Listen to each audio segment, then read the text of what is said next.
Oi, eu sou o Gustavo Cardoso e esse aqui é mais um episódio do Fundão do Vale.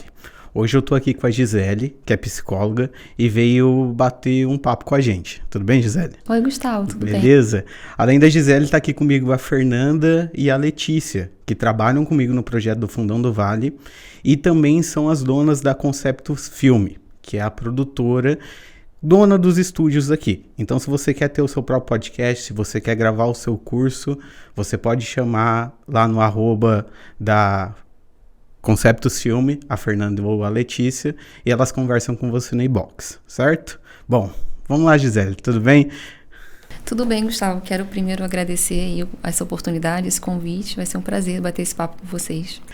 Gisele, você veio aqui, eu acho que falar principalmente do seu trabalho. Você presta serviço, você é psicóloga, você trabalha principalmente com ansiedade. Sim. E como que começou esse trabalho?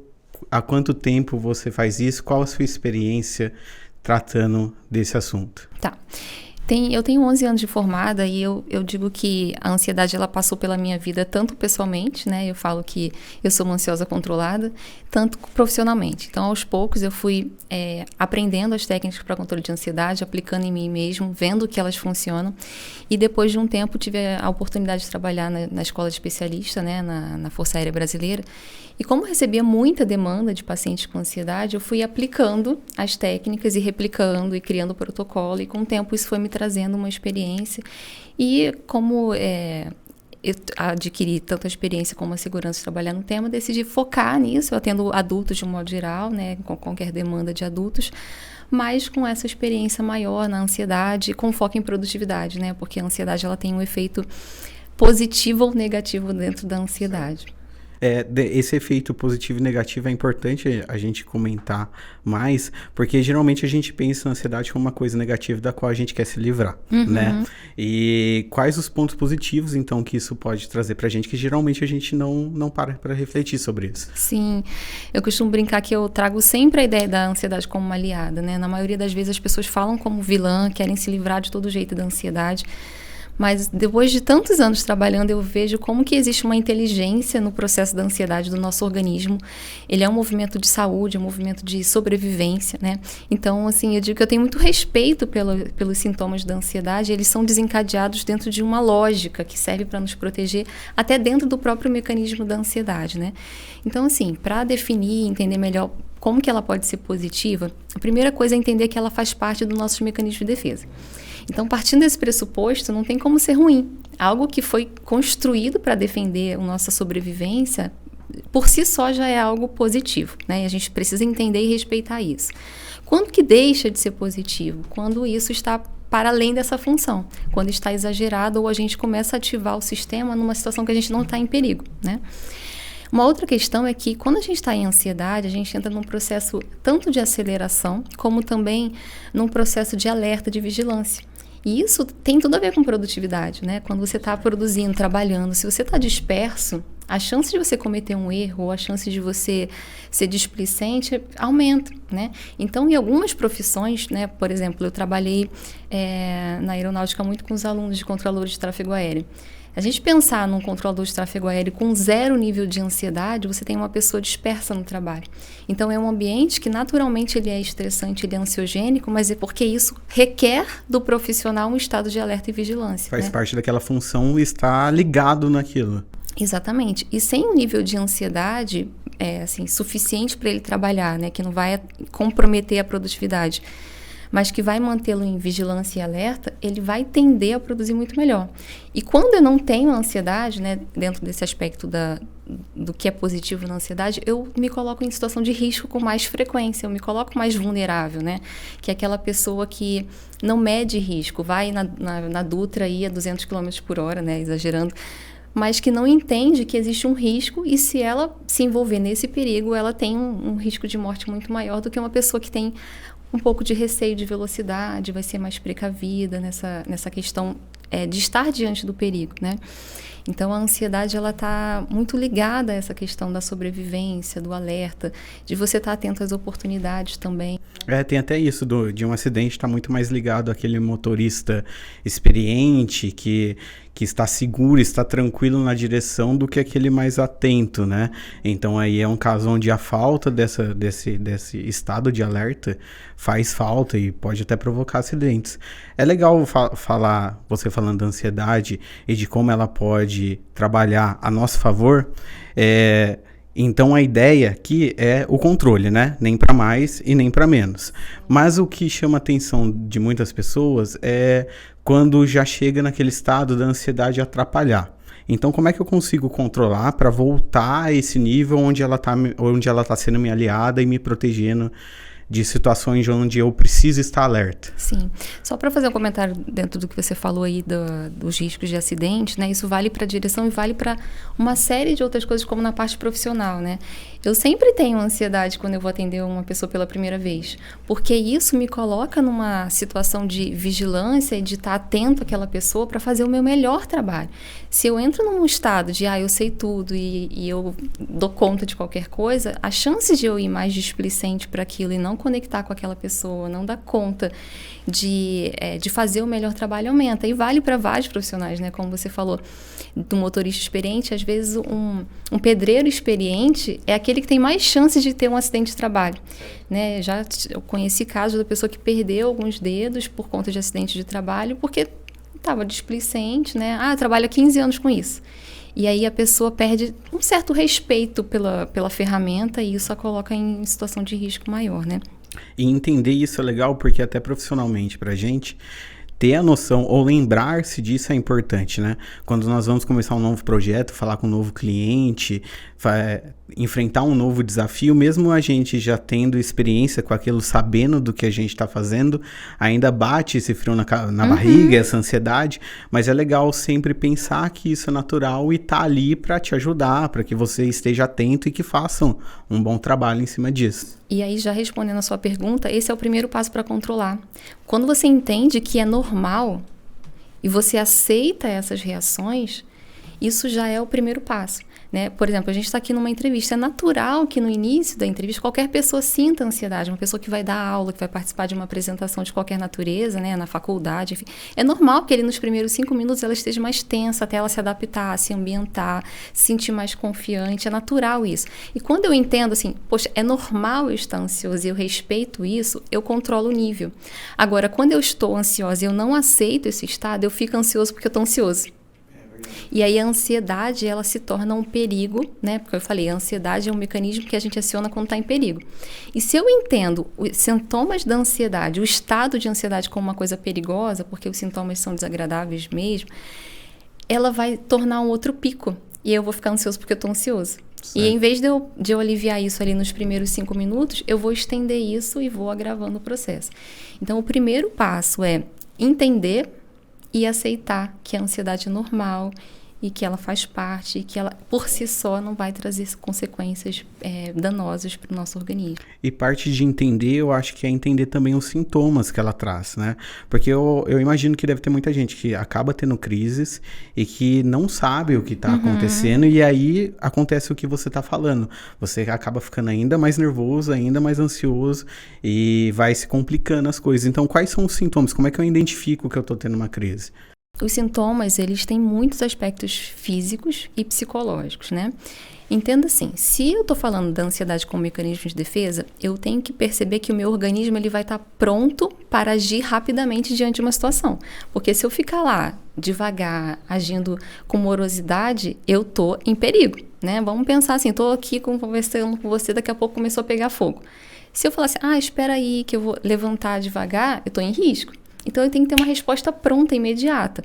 Sabendo disso, é aí que eu falo da sabedoria, do mecanismo, o meu organismo todo se acelera para que eu tenha uma resposta rápida e imediata. E para que isso aconteça, essa aceleração ela vem de dentro. Ela começa com aceleração em todo o nosso funcionamento. A minha respiração acelera. Isso traz como um efeito em cascata mesmo, né? Como se fosse uma engrenagem, uma fábrica em funcionamento. E eu acho isso muito perfeito. A aceleração da respiração, ela desencadeia uma aceleração do batimento cardíaco. Se eu estou com um batimento cardíaco mais acelerado, eu aumento a circulação sanguínea. Quando eu aumento a circulação sanguínea, eu aqueço o corpo, porque se você ficar, né, se eu esfregar aqui, daqui a pouco vai ficar quente. Quando eu aqueço o corpo, eu começo a suar. E aí suo, esse também vai acelerar a produção de suco gástrico, aí dá enjoo, dá náusea, dá tontura. Então, assim, tem uma série de sintomas que são físicos, mas que tem a ver com uma aceleração para te dar condições de ter uma pronta resposta. Ou seja, é um mecanismo que ele é coerente com a necessidade daquele comportamento. A grande questão é que são órgãos vitais muito importantes, né? Então, eu estou falando de respiração, estou falando de parte digestiva, estou falando de coração. E a pessoa fica pensando que ela está passando mal, de um mal súbito. Ela vai ter um infarto, ela vai ter um derrame, um AVC. E é isso que é aquela questão que eu falei. Se eu não sei que isso é ansiedade, eu não respeito e entendo como sendo normal, eu vou achar que é uma situação de risco de morte, que isso é uma doença, um ataque súbito. Aí vai me gerar mais ansiedade. Então, é muito comum as pessoas irem para o hospital na emergência buscando uma avaliação porque estão preocupadas com o infarto e chega lá e se dão conta de que é ansiedade, né? E estabiliza isso quando deve ser com bem medicamento. comum, né? Muito comum mesmo. Certo. E agora a gente sabendo, né, como é que a ansiedade funciona, que tipo de exercício eu posso ter quando eu estou enfrentando uma crise? Agora eu já sei dos sintomas. Uhum. E como eu controlo uma situação? Eu consigo fazer isso sozinho? Eu preciso procurar ajuda? Qual recomendação você dá? Bem, eu comentei com você que o sintoma ele é desencadeado como um efeito cascata, que ele começa geralmente na respiração, né? E a respiração, ela, de todos os processos que eu mencionei para você, ele é o único que a gente consegue controlar voluntariamente, né? Eu não consigo dizer para você assim, Gustavo, eu quero que você faça seu coração bater mais rápido ou devagar. A gente não tem esse controle voluntário, mas a gente tem controle voluntário sobre a respiração. Então, se a respiração ela consegue modular para cima, acelerando meus batimentos cardíacos, não tem por que o contrário não ser verdadeiro. Então, se eu acelero meus batimentos com a respiração, eu também sou capaz de desacelerar controlando a minha respiração. O grande desafio disso, né, que às vezes a pessoa até banaliza e fala assim, só respira que fica calmo, né? Isso já virou até normal, senso comum, todo mundo fala e as pessoas falam que não acreditam que tem esse efeito, porque tem um jeito certo de respirar, é uma técnica, não é simplesmente respire. Você tem que fazer uma respiração num ritmo suficientemente lento, profundo, para que ele tenha um efeito que vai gerar uma desaceleração. Se você simplesmente falar respira, e você não seguir todos os requisitos para desacelerar, não vai ter efeito.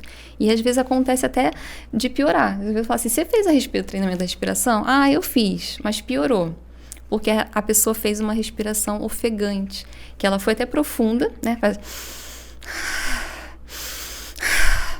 respiração ofegante. Isso não vai desacelerar, pelo contrário, vai acelerar mais ainda com volume de ar.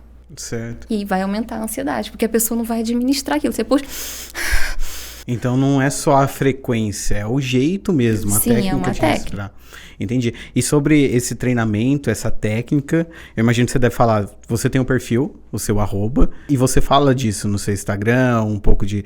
Você tem dicas, quem estiver assistindo e quiser te acompanhar, pode ir lá também, como é que você administra lá? Sim, o Instagram, ele tá mais pomposo, né? Tô começando agora essa questão das postagens com mais frequência, com esse foco na produtividade e na ansiedade. Eu tenho um treinamento, né, que eu desenvolvi ao longo desses anos.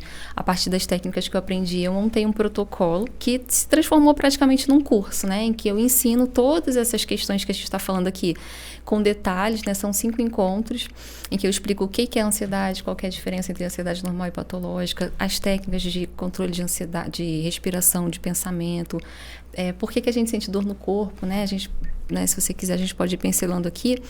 E esse curso, né, vai ser disponibilizado em breve, mas aos poucos eu vou colocando também algumas orientações lá no Instagram. Já tem algum conteúdo, né, mas a gente vai dar uma engrossada no caldo em breve. Legal, que bom. Então, se você tiver curiosidade de entender mais sobre o tema, até conversar com a Gisele, né, manda um inbox lá, troca uma ideia que vai ser importante, né. E continuando no tema de ansiedade, você falou que você tem um método que você desenvolveu e que agora eu sei que você está colocando num livro. Como é que está aí no projeto do seu livro? O livro é um bebê, praticamente, né? Já é um desejo que eu sempre tive de escrever um livro. Quando eu era adolescente, comecei a fazer um de aventura, daí abandonei o projeto. E aí eu pensei assim, eu tenho um propósito, Gustavo, que é de acessibilidade também da terapia, né? Eu sei que existe um investimento para ir ao psicólogo e que ele é alto para a maioria das pessoas. Isso é uma coisa que sempre me angustiou, né? Até porque quando eu já fui a psicólogo e quando eu estava na faculdade, eu não teria condições de fazer o atendimento se não fosse um serviço, um projeto social que eu fiz parte e tal. E eu tenho isso de gratidão, que eu quero retribuir para as pessoas, então eu abro algumas vagas de atendimento social. E a ideia de fazer, por exemplo, esse treinamento, que ele é feito em 5 encontros, que ele pode ser feito em grupo, e isso viabiliza o acesso para mais pessoas, veio também a ideia do livro. Porque no livro, né, eu trago essas informações que estão no treinamento, que eu uso no consultório e até vou usar nas postagens, de uma forma que está ali condensada, que a pessoa pode ter um acesso e que vai ter, né, assim, ele vai se tornar mais acessível para muita gente. Então, o livro tem um pouco dessa ideia. E ele vai trazer esse mesmo conteúdo, né? Eu tenho uma linguagem, assim, que eu gosto muito de metáfora, então sempre trago comparações daquilo com uma metáfora, com a experiência que foi minha, ou de alguém que eu atendi, ou de alguém que acompanhei, né? Assim fica mais interessante, mais didático, porque eu imagino que é um livro para ter acessibilidade total, né? Todo mundo pode ler e entender o conteúdo ali. Inclusive, eu escolhi que não vai ser um livro técnico, né? Eu estou no oitavo capítulo e ele é um livro com uma linguagem comum, uma linguagem cotidiana, sem termos técnicos, sem referências, né? Tem a referência da bibliografia de onde eu tirei, mas não, assim, de quais foram os capítulos. Não é um livro técnico, é um livro para leigos mesmo, com uma linguagem que tem esse objetivo de ser leve, de ser rápida, né? Então, também não vai ser um livro extenso.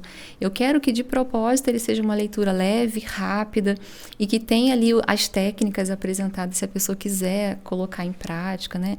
Então, ele tem esse foco também, que é uma das coisas que eu valorizo no meu trabalho, de acessibilidade ao tratamento, ao acompanhamento, para que um maior número de pessoas possam se beneficiar, né, de terem qualidade de vida, de terem controle de ansiedade, de terem relacionamento mais saudáveis, porque Perfeito. Tudo está impactado, né? O projeto do livro, então, é uma forma de conseguir pulverizar o conhecimento que você Sim. adquiriu, o seu processo, o seu treinamento, e além disso tem lá o perfil seu do Instagram, e você tem esse projeto do treinamento Sim. para aí as pessoas fazerem em grupo, individual, e Exato. Tudo isso aí você vai desenvolvendo e divulgando lá na página para a gente poder acompanhar. Exatamente. Então, todos estão convidados aí para acompanhar. Se quiserem mandar também sugestões de temas, né, serão muito bem-vindas. Eu gosto porque aí cada vez mais a gente produz aquilo que as pessoas querem saber, né? Que é isso também. A gente não trabalha pra gente. O objetivo do trabalho ele é sempre para fora, né? Então, quando as pessoas dão feedback, compartilham, comentam ou dão sugestões de tema, a gente consegue direcionar o trabalho para atender melhor, né, dentro daquilo que as pessoas precisam.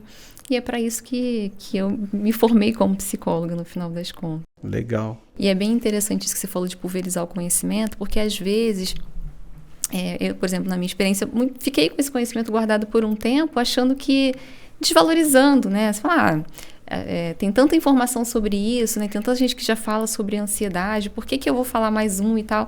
E aí uma vez eu vi de uma outra psicóloga de que a gente, como profissional, não tem o direito de guardar o conhecimento, né? Que é nosso dever como profissional procurar ajudar as pessoas da melhor maneira possível. E eu entendi que não é sobre mim, não é sobre se eu tô bem, se aquilo tá perfeito, isso é sobre as pessoas, é sobre quantas pessoas eu estou deixando de ajudar quando eu guardo esse conhecimento, né? Não tem a ver com...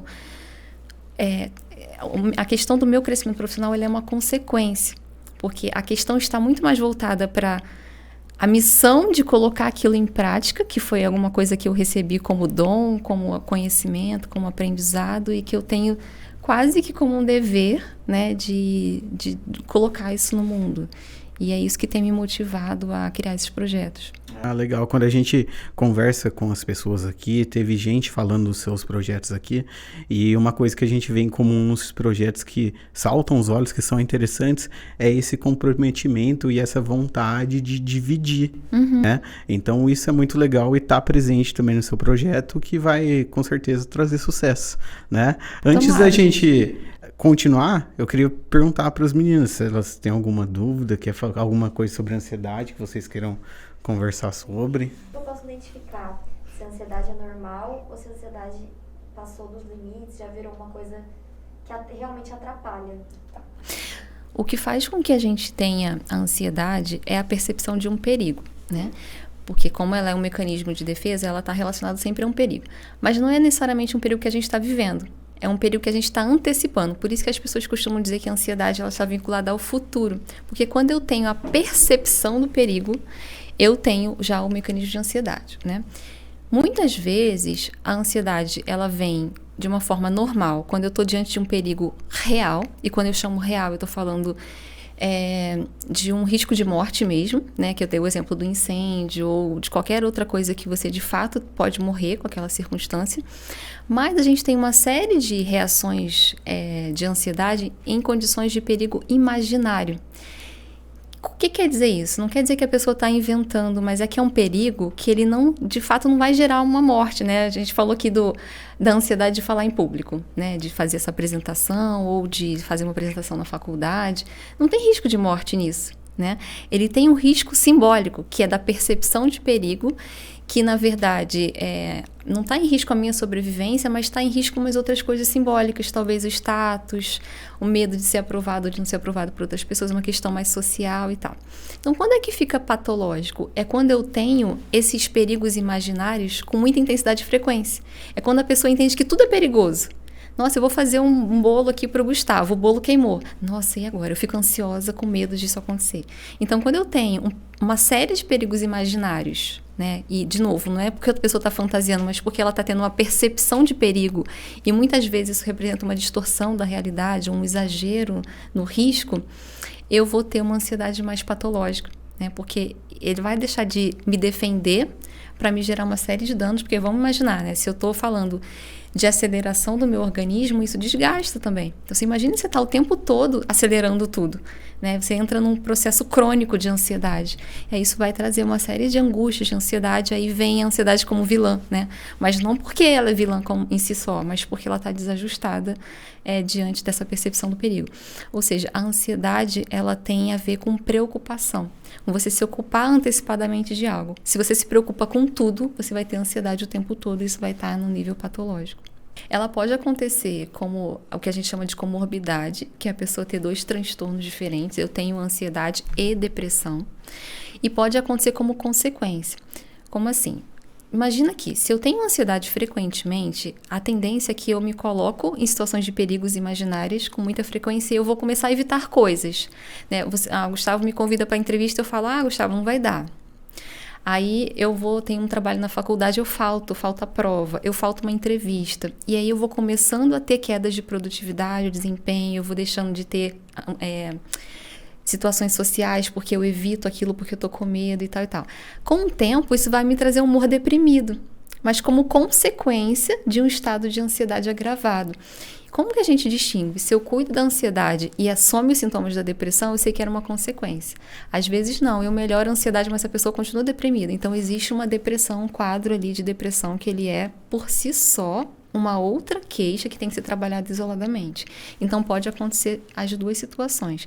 E em vários contextos, né? Da pessoa ter ansiedade e, sei lá, a própria depressão, mas outros transtornos, transtorno de déficit de atenção e hiperatividade, né? E aí precisaria avaliar o contexto. E geralmente, se você elimina um por consequência do outro, não era exatamente uma comorbidade, né? Era só como se fosse um sintoma. Você está desenvolvendo com o André, do JV, que patrocina aqui o nosso projeto também, um curso, um treinamento para quem vai fazer concurso, né? Para os alunos do JV, tanto o presencial quanto o EAD. Então, conta para a gente um pouco mais como é que vai ser esse projeto, como é que ele vai funcionar, de que maneira que o aluno vai ganhar com esse seu treinamento. É muito importante a gente pensar, né, que fazer prova envolve um monte de coisa, não só conhecimento. Eu percebo que muitas pessoas acham que só estudar, né, não só no sentido de que isso é pouco, mas de que é a única estratégia para passar no concurso. E, na verdade, se você estudou, se você se dedicar, mas chegar lá, você não conseguir controlar a sua ansiedade, controlar o tempo, controlar todas as suas expectativas com relação ao concurso, tem grande risco de você pegar todo o seu esforço de estudo e ele ir por água abaixo, né? Então, essa ideia de parceria, e para mim é uma parceria muito feliz, é trazer essa parte do elemento psicológico para que a pessoa consiga potencializar tudo aquilo que ela estudou, porque também não é mágica, né? A ideia não é que você vai ter, vamos cuidar do psicológico que você vai passar na prova, não é isso, né? Se a pessoa não estudou, não tem mágica. Mas que você consiga, a partir dessas técnicas e desse conhecimento, colocar em prática o seu melhor desempenho. Porque o que acontece muitas vezes é que a pessoa ela tem condições de ter um desempenho melhor, mas quando chega na hora da prova, ela é afetada por essas questões emocionais, de ansiedade ou de não administração do tempo e tem um desempenho ruim. E quando acaba a prova, que ela vai refazer as questões, ela vê que ela que ela tinha o potencial de ter um desempenho muito melhor, né? E esse é um dos objetivos do projeto. A ideia do projeto é a gente falar algumas técnicas sobre como aprender melhor, como você otimizar o seu tempo de estudo, né, com técnicas relacionadas até a resumo, né, a fazer revisão de uma forma mais eficiente. A gente vai falar também um pouquinho sobre comparação, porque a comparação, às vezes, ela traz uma questão positiva de você se inspirar, né? De você falar assim, poxa, se fulano conseguiu, eu também consegui. Mas ela pode também ter um efeito negativo, né? De você ficar pensando que o outro consegue e você não, ou que o outro estudou mais e você não. Então, a gente precisa cuidar dos elementos da comparação e falar disso de uma forma que seja efetiva, né? Eu vou falar também sobre a questão da ansiedade em si, né, do pré-prova, e outras coisas de véspera de prova e do dia da prova que atrapalham, como, por exemplo, aquela 1 hora de esperar a prova, né? Que é coisa mais ansiogênica do que você ficar 1 hora esperando só o momento da prova acontecer. Então, a gente fala sobre técnicas para lidar com isso, né? Para você fazer a prova mais tranquila, em vez de ficar lá 1 hora gerando ansiedade, você ficar 1 hora cuidando, gerenciando tudo isso. Como gerenciar o tempo também, né? Como você gerenciar a sua expectativa com relação à prova, né? Porque se você tem uma expectativa muito alta sobre o seu desempenho, a tendência é que isso também vai prejudicar, né?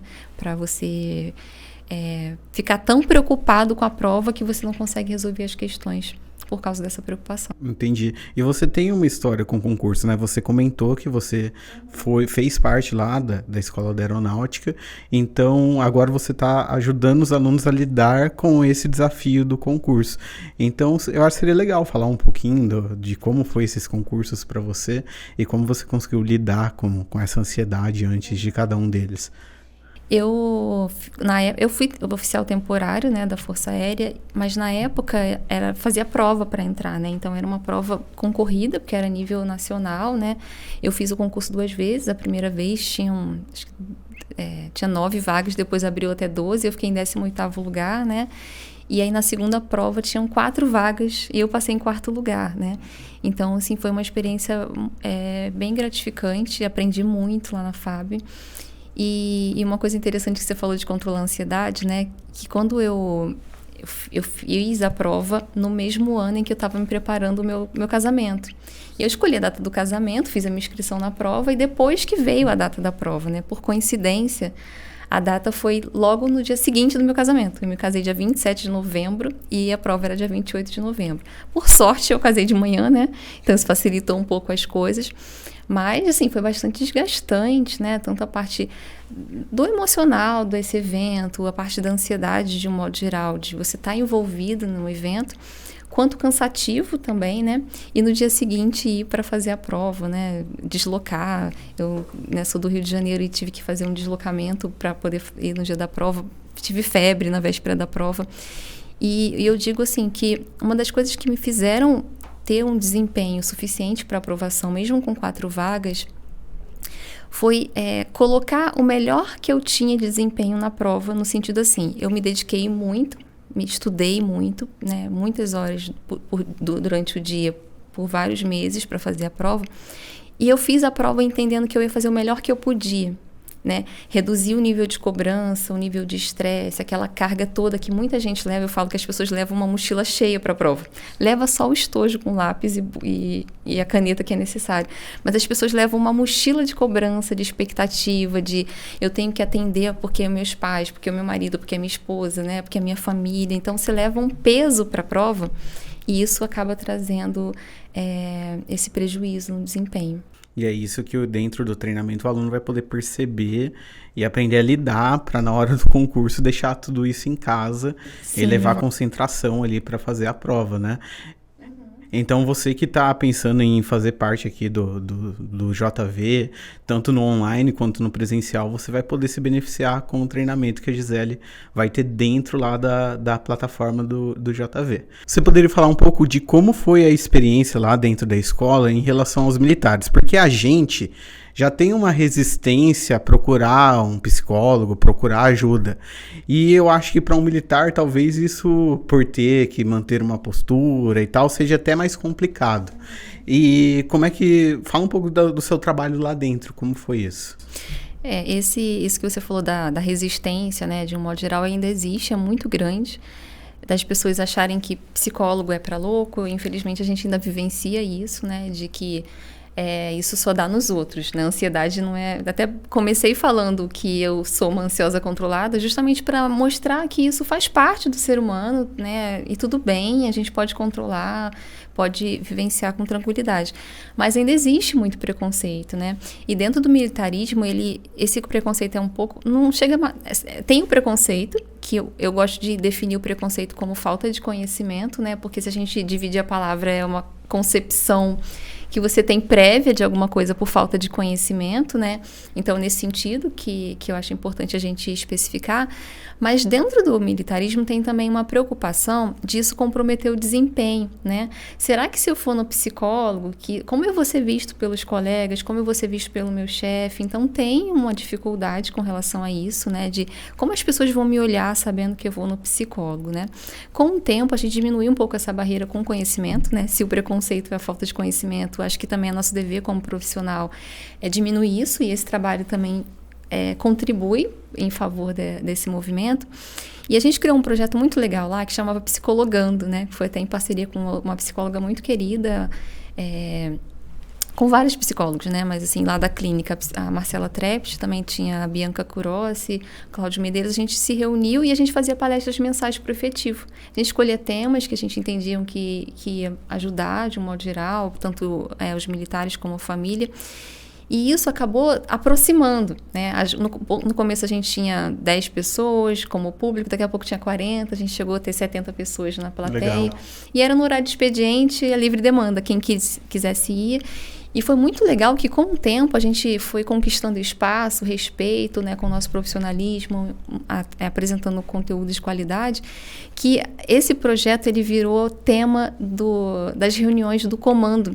Então, os coronéis, os brigadeiros, eles falavam sobre isso e incentivavam os chefes que autorizassem os seus militares da seção a irem nesse projeto. Teve um apoio legal lá. Foi muito bacana, porque eles conseguiram perceber, alguns coronéis iam para assistir as palestras e, com o tempo, eles começaram a perceber o benefício daquilo e incentivar outras pessoas, porque é muita demanda também de atendimento. A gente atende os familiares, os alunos. Então, os alunos têm muito esse medo, né, de ir no psicólogo e serem expulsos ou serem reprovados, mas isso não é real, isso é fantasioso, porque a pessoa tem direito de ir no psicólogo, como tem direito a qualquer questão da saúde, né? A gente tem que entender que o problema mental, ele está relacionado ao cérebro. E cérebro todo mundo tem. E se tem possibilidade de ficar doente, né? E aí a gente traz né, até quando a gente faz inspeção de saúde, a gente percebe que uma pessoa está com um nível alto de ansiedade, a gente orienta, olha, é importante que você procure, isso não vai impactar na sua formação, a gente esclarece, isso não vai sujar a sua ficha, né? Porque tem esse tempo, vai sujar a minha ficha? Não vai sujar a sua ficha. As pessoas têm o direito de buscar essa questão da saúde. Então a gente diminuiu um pouco esse efeito, que sim tem. Então a gente atendia muito mais familiares e muito mais mulheres, né? Porque até como uma proporção, né? Como sendo uma fatia da sociedade, acontece isso também, que as mulheres procuram mais acompanhamento, de modo geral, da saúde, né? Muito mais do que os homens. E isso também era refletido lá, né? E com o tempo, à medida que as pessoas foram assistindo nossas palestras e vendo que aquilo dali se aplicava para qualquer um, para qualquer família, elas começaram a buscar mais o nosso trabalho e a gente também tinha, por si só, esse trabalho já trazia um benefício, né? A pessoa já colocava em prática, a gente ensinava técnicas e tal. Legal. Então foi uma super experiência que me deu essa bagagem até de fazer palestra, de falar em público, né? Então a FAB deu um upgrade, assim, na minha formação como psicóloga que imensurável, assim. Super gratidão por essa experiência. Que bom, interessante. Eu queria até finalizar comentando que nós acabamos de sair daquele estado de quarentena, né? Estamos saindo agora, né? Pandemia. E eu acho que muita gente acabou, dentro desse período, experimentando, né? Sintomas de ansiedade, talvez até pela primeira vez, por tudo o que aconteceu. E a gente acaba falando bastante, a gente acaba pensando em ansiedade quando os sintomas já estão bem aparentes. Eu queria saber se existem técnicas para lá no começo, para eu sentir, olha, eu tô ficando ansioso, eu tenho que começar a cuidar disso, prestar atenção nisso, e para toda essa galera que talvez está começando a experimentar isso depois da pandemia. E até durante a pandemia, né, você pode talvez contar como é que foi atender, quais eram as queixas da galera que apresentou problemas da pandemia para cá. Eu tive muita preocupação durante a pandemia, né? Porque às vezes a pessoa falava assim, respire profundamente, se você tiver dificuldade é sintoma, vai para o hospital. Só que isso também é sintoma de ansiedade. E grande parte da população, né? Foi feito vários estudos nas universidades. A UFRJ, por exemplo, fez um estudo que constatou que teve 80% de aumento de casos de ansiedade. E aí a pessoa está ansiosa, ela vai respirar de uma forma ineficiente, porque ela vai ter uma respiração mais curta, mais ofegante. E quando ela puxar o ar, ela sentir que está falhando, por consequência da ansiedade, ela entende que aquilo dali é o vírus, eu aumento a ansiedade e eu aumento todo o quadro e dá uma bagunça danada. Eu falo assim, gente, né, que perigo. Então, muitas das questões que a gente vivenciou na pandemia e está vivenciando ainda, também teve a ver com essa falta de cuidado que a gente tem com a nossa saúde emocional e mental, né? Tanto o estresse como a ansiedade, a depressão, o isolamento social. Então, teve muitas coisas emocionais que afetaram e que causaram o agravamento, né, dos quadros e até do adoecimento, né? Por que a gente teve, além do vírus ser muito fatal mesmo, mas teve uma questão das doenças crônicas que a gente vivencia, tanto físicas quanto emocionais, né, na nossa sociedade. E uma das coisas que faz com que a gente possa ficar vigilante com relação a ter os sintomas é a gente ficar atento a esses dois componentes que eu mencionei sobre a ansiedade. Uma é os sintomas físicos, e aí a porta de entrada é a respiração, e o outro é o pensamento, né?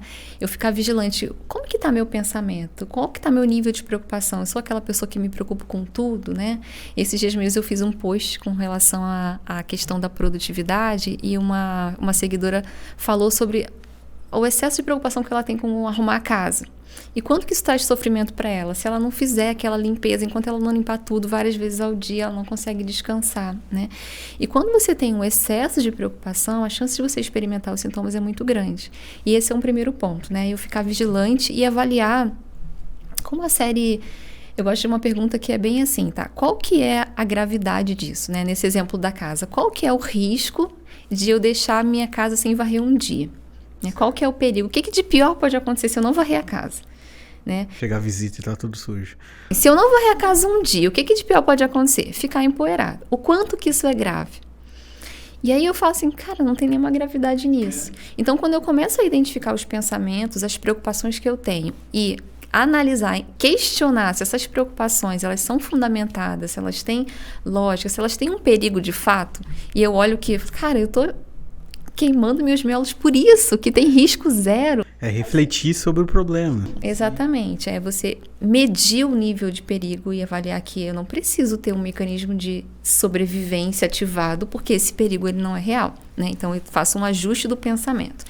E a outra questão é avaliar como é que está a minha respiração, né? A técnica de respiração, ela é muito simples. E por isso também, às vezes, ela é banalizada, porque as pessoas fazem de um jeito errado e também não acreditam que fazem efeito. Por quê? Elas confundem simplicidade com facilidade. A técnica é simples, mas não é fácil de ser colocada em prática. Por quê? Porque a gente tem um processo de automatização do nosso funcionamento. Tudo aquilo que eu repito várias e várias vezes, eu faço automático, né? Se você dirige, depois de um tempo que você aprendeu a dirigir, você não pensa mais para dirigir, igual um motorista inexperiente, que tem que olhar para o retrovisor, para a marcha, tem que fazer tudo de uma forma consciente. Olha quantas coisas você tem que processar quando você vai dirigir. Depois que você tem experiência, não faz mais isso. Você dirige conversando, tem gente que se atreve a dirigir falando ao celular, mandando mensagem, porque você automatizou tanto aquele processo que você não precisa mais de um raciocínio consciente para realizar, né? E aí, nossos processos físicos e biológicos, eles são ainda mais automatizados. Então, eu respiro, eu não fico pensando como que eu estou respirando, com que frequência, com que velocidade eu estou respirando. Eu faço isso automaticamente, né? Não tenho que me preocupar com isso. Só que se eu estou respirando de uma forma inadequada, se eu estou fazendo uma respiração curta e rápida, ou também as pessoas ansiosas têm uma tendência de prender a respiração. A pessoa puxa o ar e aí fica conversando, fica fazendo uma atividade física, daqui a pouco ela se dá conta de que está faltando ar. E elas ficam prendendo a respiração por um tempo sem se... Interessante, nunca vi isso acontecer. Conversa com ela, às vezes tem gente que fala assim, eu tenho dificuldade para correr. Pode olhar, essa pessoa tem provavelmente uma tendência de respirar ou muito rápido ou prende a respiração. É que às vezes nem a pessoa percebe não esse percebe, distúrbio. ela não se dá conta, né? E aí você vai lá, faz atividade, você levanta o peso e segura a respiração. Quando você solta, você está ofegante, a pessoa se cansa muito mais rápido fazendo uma atividade física. Você tá em tensão, né? Tanto pela tensão, tanto porque você não está oxigenando, você não pega ar suficiente, você pega um pouquinho e segura por um tempo. Aí quando você vai pegar de novo, você já gastou no limite, né? E a outra questão é você pegar um pouquinho de respiração com uma respiração curta, né? A respiração da ansiedade geralmente ela é localizada aqui nessa região peitoral. Você puxa o ar bem aqui, curtinho. Você puxa pouco e puxa rápido. Então você faz uma respiração ineficiente. Eu pego um pouquinho o ar para oxigenar todo o meu corpo, né? E de novo, eu faço sem me dar conta. Então, o grande desafio do tratamento, do controle da ansiedade é tornar processos automáticos conscientes. Ou seja, eu ter que parar para pensar como é que eu estou respirando. Por isso que ele não é fácil, porque você precisa de um esforço consciente. Não é natural, você tem que ficar ali parando para pensar em algo que você não pensa rotineiramente, porque ele é um processo automatizado. E aí eu tenho que me habituar a pensar, como é que eu estou respirando agora? Como é que está a minha postura? Eu estou tensionando? Como é que eu estou pensando? Porque até os pensamentos eles ficam automatizados. Você pensa sem se dar conta de que pensou. Sim. Né? E aí você parar para pensar assim, nossa, do que eu estou com medo, afinal? E aí quando você começa a fazer essas análises e tomar uma postura consciente sobre esses processos, você consegue perceber, opa, eu estou me preocupando demais e ajusta, ou eu estou fazendo uma respiração ineficiente e eu faço uma respiração adequada com treinamento. Porque eu preciso repetir várias e várias e várias vezes até automatizar uma respiração certa. E é isso que é desafiador no tratamento, não é a técnica. A técnica é simples. O desafiador é repetir com disciplina até que aquilo se automatize para que você não tenha mais que se preocupar com isso. E você resolvendo esse problema ou tendo controle disso vai gerar reflexos em outros aspectos da sua vida, né? Porque eu acho que muitos dos nossos problemas vêm de não conhecer o que está acontecendo com a gente, né? Eu até gosto de uma frase, né, que o conhecimento liberta. Eu falo, se seu conhecimento liberta, imagine o autoconhecimento. Exatamente. Como a gente automatiza tudo, a gente tem uma das pessoas que a gente menos conhece a gente mesmo. Porque a gente para de se perceber. Como é que eu tô me sentindo hoje? Que nível de cansaço eu tô, né? Eu tô com fome, eu tô com sede. E aí, se você não para pensar nisso de vez em quando você vê, você já ficou horas sem comer, horas sem beber água, horas sem fazer um momento de lazer ou um momento de vida social. E aí você perde até o time da saúde, né? Você fala assim, caramba, tem até pessoas que têm dificuldades com relação ao peso e tem uma sensação de que elas engordaram da noite para o dia, que elas simplesmente acordaram e estavam acima do peso. E, na verdade, aquilo foi um processo que ele foi tão não consciente, porque a pessoa ela se perde de se perceber, que, de repente, ela tem um estalo daquela experiência, né? E isso vale para um monte de coisas. Então, você que está assistindo aí está convidado para reflexão, né? Entender e procurar a Gisele, se você quiser conversar e entender mais. Gisele, eu acho que a gente vai parar por aqui. Obrigado por estar aqui, pela confiança em fazer parte aqui do episódio. Você quer alguma coisa que eu não te perguntei, algum ponto que você quer comentar sobre? Tá, eu quero... Já que a gente falou tanto da respiração, né, para não deixar as pessoas assim, sem a informação, acho importante, né, vou ensinar a técnica para controle da respiração, porque eu acho que isso vai ajudar as pessoas a colocarem em prática de novo. O segredo da técnica não é o nível de dificuldade, é a repetição. Precisa repetir várias e várias vezes até que aquilo se torne consciente e ele não precise mais ser consciente, né? Se torne automático. Então, para a gente controlar a respiração, para cuidar da ansiedade, ela precisa ter todas as características que são antagônicas à respiração da ansiedade, né? Então, a respiração da ansiedade ela é rápida, curta e peitoral. E a gente precisa cuidar desses 3 elementos. A respiração para controlar a ansiedade, em vez de ser curta, ela vai ser longa, ela vai ser profunda. Em vez de ser rápida, ela tem que ser lenta. E em vez de ser peitoral, ela tem que ser abdominal. Porque, por acaso, o músculo que a gente usa para respirar, que é o diafragma, ele fica no abdômen, não aqui na região peitoral, que quando a gente está com ansiedade, a gente acaba fazendo uma respiração aqui, né? Então, eu sempre recomendo que a pessoa coloque a mão na barriga, porque isso vai mostrar que você está usando a região do abdômen para poder fazer a respiração, né, que é a respiração diafragmática. E você puxa o ar daqui de baixo de uma forma profunda e lenta. Aí você puxa, segura e depois que segura você solta devagar. Porque se você não fizer essas 3 etapas, puxa, segura e solta, a gente tem o risco de fazer rápido. E aí não vai ter o antídoto da respiração com relação à velocidade. Eu vou fazer uma respiração que ela é profunda, mais rápida. E aí não tem efeito. Então, precisa ter esses 3 componentes. Ela precisa ser profunda, lenta e abdominal. E para isso eu faço em 3 etapas. Puxa, segura e solta devagar. Quanto mais devagar eu soltar, mais eu vou estar no controle disso. E se eu estou no controle da minha respiração, eu estou no controle de todo o processo de sintomas da ansiedade, né? E é isso que traz o efeito. Fácil, porém não simples. Ou contrário, né? Simples, porém não fácil. Precisa dar porque prática. requer repetição. Sim, né? Exatamente. Bom, pratiquem aí então. Gisele, mais uma vez, muito obrigado. Volte quando você lançar seu livro, quando será um prazer. nós tivermos o seu treinamento também, né? E aí a gente conversa mais sobre. Por enquanto foi bem legal, papo esclarecedor, e semana que vem tem mais. Eu fico muito feliz de estar aqui com vocês, agradeço a oportunidade e quando quiserem, estou à disposição. Obrigado, gente. Falou.